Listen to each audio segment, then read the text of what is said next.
Ce show dédié pour la Refoua Shlema et la réussite de Yosef ben Reuven. On continue notre deuxième cours sur Eruv Tafshilin. Quand on fait Eruv Tafshilin, ça ne signifie pas qu'on a le droit de faire tout ce qu'on veut de Yom Tov à Shabbat. On a précisé, je veux dire, qu'est-ce qui est permis. C'est permis de cuisiner. C'est permis à l'époque, ils faisaient du pain, ils avaient chacun leur four, de faire du pain. C'est permis d'égorger quand on égorge un animal et le faire maintenant. C'est permis de faire la vaisselle de vendredi pour Shabbat. C'est permis de ranger la maison pour Shabbat. C'est permis de faire son lit pour Shabbat. Et c'est permis d'allumer les bougies vendredi après-midi pour Shabbat. D'accord?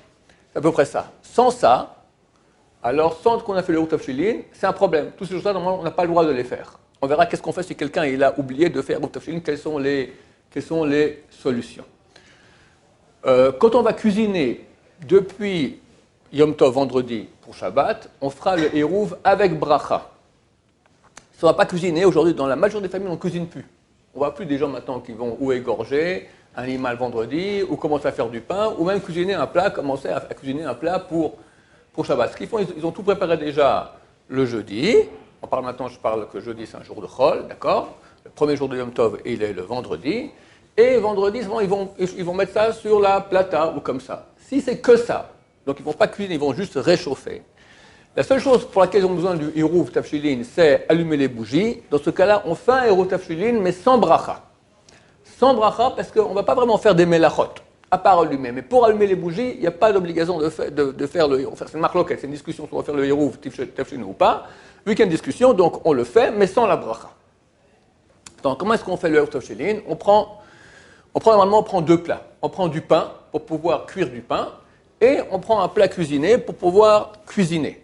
Aujourd'hui, si quelqu'un sait qu'il ne va pas faire du pain, la majorité des maisons, personne ne fait du pain. Il n'y a plus des fours comme à l'époque, des fours au feu de bois. Donc on doit allumer le four électrique. On ne peut pas le faire. Donc il n'y a presque plus personne au monde qui cuisine du pain, qui fait du pain pendant Yom Tov.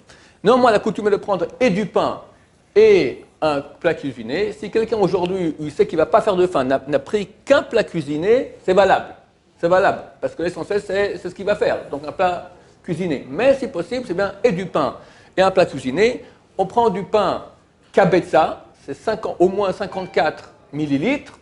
Bediavad, si on n'a pas pris, on n'a pris que la moitié de 27 millilitres, c'est valable. Le plat cuisiné, on peut déjà a priori prendre 27 millilitres, moins, c'est bien le double, 54 millilitres. Et si on prend qu'un plat cuisiné, alors on prend, comme je dis, 24 millilitres, ou même un peu plus, le double, 54 millilitres, 27, n'est-ce pas, 27 millilitres au moins, et si possible, 54 millilitres de plat cuisiné. Attention, beaucoup de gens ne savent pas. Ce n'est pas n'importe quel plat cuisiné. Quelqu'un qui prend du couscous, par exemple, ce n'est pas valable. Il faut prendre un plat cuisiné qui se mange avec du pain. La coutume, elle est de prendre des œufs durs. Pourquoi? Parce que ça se conserve bien. Pas besoin de mettre au frigo. Un œuf dur, il tient bien 2-3 jours. Et les gens normaux, il n'y a pas de problème. Les gens mangent du pain avec un œuf. Si quelqu'un dit, moi je mange le couscous avec, ou des pâtes, il a des spaghettis, d'accord, pour Shabbat. Moi je mange des spaghettis avec du pain. Son avis ne vaut rien. Bien que lui, vraiment, il mange comme ça, ou du couscous avec le pain, parce qu'on dit batla dato. Son avis est annulé. La majorité des êtres humains normaux ne mangent pas du pain avec du pain. Il y a une Gemara qui dit, il y avait en Babylonie, les gens mangeaient du pain avec une sorte de sauce comme ça qui était faite avec la farine. Alors on disait, c'est les idiots de Babyloniens qui mangent du pain avec du pain. D'accord? Avec du pain mélangé avec une sorte de sauce faite avec du pain. C'est comme ça aujourd'hui, les gens ne mangent pas du pain avec des spaghettis ou du pain avec du couscous. D'accord? Donc si quelqu'un maintenant il fait son Eruv sur le couscous et spaghettis, c'est pas valable.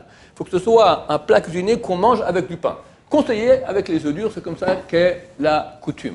On s'arrête là pour le deuxième cours, on reprend au troisième cours bientôt. Baruch Adonai, l'olam, amen va amen.